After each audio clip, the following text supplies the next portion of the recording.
Do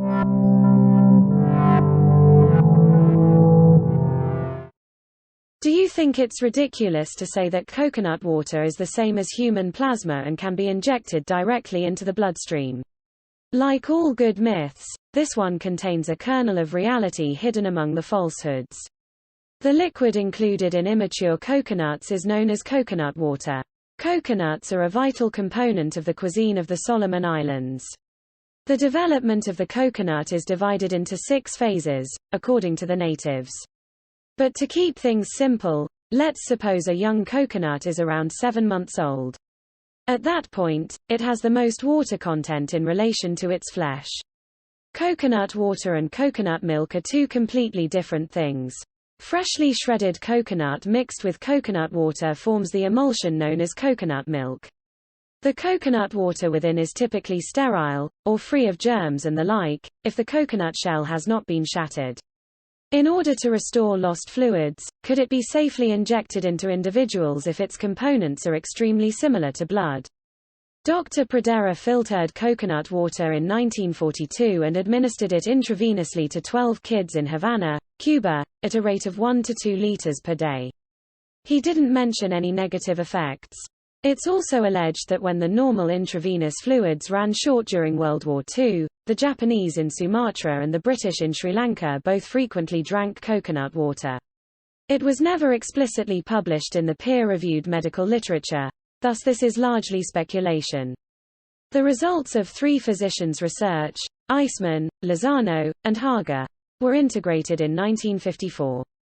Together, they have given intravenous coconut water to 157 patients in Thailand, the USA, and Honduras, with 136 of those patients being in the latter 2 countries. 11 patients, or roughly 7%, out of 157 reported adverse responses to the coconut water. These symptoms included fever, itching, headache, and hand tingling. Unknown numbers of patients also had pain along the veins where the coconut water had been injected. The high potassium content of coconut water was assumed to be the cause of this. This brings up the argument that coconut water and blood plasma are interchangeable. It's not. Your body has 2 separate lots of water. One is found outside your cells and the other is found inside them. Approximately 55% of human blood is saline water, and 45% is made up of cells, primarily red blood cells with a very small amount of white blood cells and other types. Blood's red color is caused by the red blood cells. The salty liquid, or plasma, has a high sodium content, a low potassium content, and traces of other minerals. It is a transparent, slightly yellowish liquid. Real intravenous fluids are made with a high salt and low potassium content. Plasma is different from coconut water. The exact reverse is true. It is more similar to the fluid found inside red blood cells, with little sodium and high potassium.